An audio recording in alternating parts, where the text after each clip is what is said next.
안녕하세요. 현남자 최광일입니다. 이번 영상은 녹화 영상으로 찍는데 이제 조금 있으면 대통령 선거죠. 개인적으로 제 스스로는 보수주의자로서 보수를 지지하는 사람으로서 가슴은 아프지만 대선 토론 영상을 보면서 이번 대통령 선거는 아무래도 보수 진영이 질 것 같다. 내 스스로 보수 지지자로서 보수주의자로서 보수 진영에 있는 후보들이 대통령 선거에서 패배를 할 것 같다는 직감이 왔어요.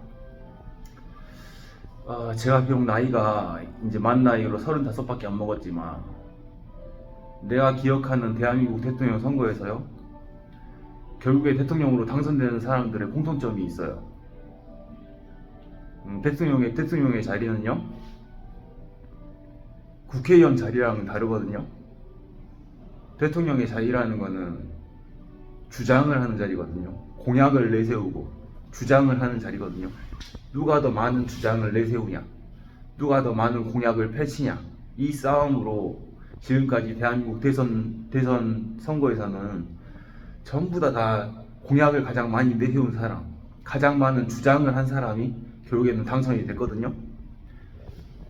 그래서 노무현 대통령님도, 이명박 대통령님도, 문재인 대통령님도, 박근혜 대통령님도, 윤석열 대통령님도, 이제 앞으로 대통령이 될 누군가도 지금까지 내가 선거를 보면서 단 한 번도 비판과 비난을 앞세우는 사람들이 대통령이 되는 걸 본 적이 없어요.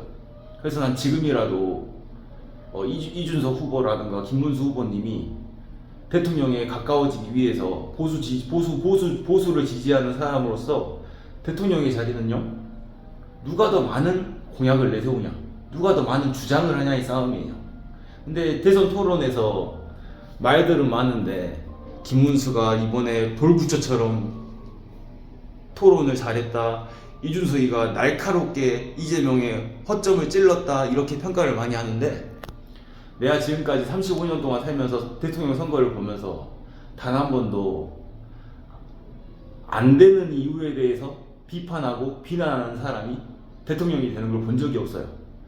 내 스스로는 보수 지지자로서 가슴은 아프지만 이번 대통령 선거는 이재명 후보의 압승이 될 거예요. 난 개인적으로 이재명을 지지하지 않지만 이재명이 대통령이 될 수밖에 없어요. 그 이유는 딱 하나예요. 대선 토론에서 유일하게 가장 많은 주장을 하고 가장 많은 공약을 내세우고 각 지역마다, 각 지자체마다, 심지어 해남이라는 이런 깡시골조차도, 이런 깡시골에 있는 해남조차도, 해남에 대해서도 공약을 내세우고 전국 팔도의 모든 지역에다가 공약을 내세우고 주장을 하는 사람이 이재명밖에 없거든요. 이준석 후보도 그렇고 김문수 후보도 그렇고 그런 이재명이 했던 모든 주장에 대해서, 모든 공약에 대해서 안 되는 이유에 대해서만 헐뜯고, 이재명이 안 되는 이유에 대해서만 비판하고 그 공약이 잘못됐다는 것을 입증하려고 계속 논쟁만 펼치고 비판하고 비난하는 역할은 야당의 역할이고요, 국회의원으로서의 역할이에요. 지금 현재 대통령 선거에 나온 후보들 중에서 유일하게 대통령으로서 주장을 하는 사람은 이재명밖에 없어요. 이준석 후보라든가 김문수 후보는 이재명이 대통령이 돼서는 안 되는 이유에 대해서만, 이재명의 공약이 잘못됐다는 논거만 내세우고 이재명이 하는 주장이 잘못됐다는 허점만 계속해서 비판하고 힐난한단 말이에요. 이래 버리면은 저는 개인적으로 보수 지지자로서 절대 이준석 후보가 당선될 수 없고요, 김문수 후보가 당선될 수 없어요. 내가 장담하는데, 지금까지 내가 35먹도록 대통령 선거를 보면서 단 한 번도 주장하지 않고 비판하고 비난하는 사람이 대통령이 되는 걸 본 적이 없어요. 내가 가장 싫어했던 대통령 중에 이명박 대통령이 선거를 치를 때조차도 이명박 대통령 혼자서만 강력하게 공약을 내세우고 주장을 했거든요. 그게 잘못된 공약이라 해도 4대강 사업조차도 주장을 했다고요. 대통령의 자리는 가장 막강한 권한을 가지고 주장하고 공약을 펼치는 자리, 주장하는 자리지 비판하고 힐난하는 야당 국회의원의 자리가 아니란 말이에요. 가장 싫어했던 대통령이 이명박 대통령조차도 대통령 선거 당시에는 주장을 했어요. 그 말도 안 되는 4대강 사업조차도 주장을 했다고. 주장하는 사람이 대통령이 돼요. 내가 지금까지 35년간 살면서 내가 체득한 나의 데이터고 나의 노하우예요. 난 절대 이재명을 지지하지 않지만 이번 대통령 선거는 이재명의 압승이 될 거예요. 이재명만 유일하게 대통령으로서 공약을 내세우고 주장하고 있거든요. 그 나머지 후보들은 아무리 지지율이 높다 해도 이재명이 안 되는 이유에 대해서만 계속 떠들고 있어. 이재명의 공약이 잘못됐다는 거에 대해서만 계속 떠들고 있어. 이래 버리면은 진보든 보수든 대통령 선거라는 거는 주장하는 사람이 당선이 됩니다. 비판하고 힐난하고 그게 안 되는 이유에 대해서 찾는 사람들이 대통령 선거에서 단 한 번도 당선되는 걸 본 적이 없어요.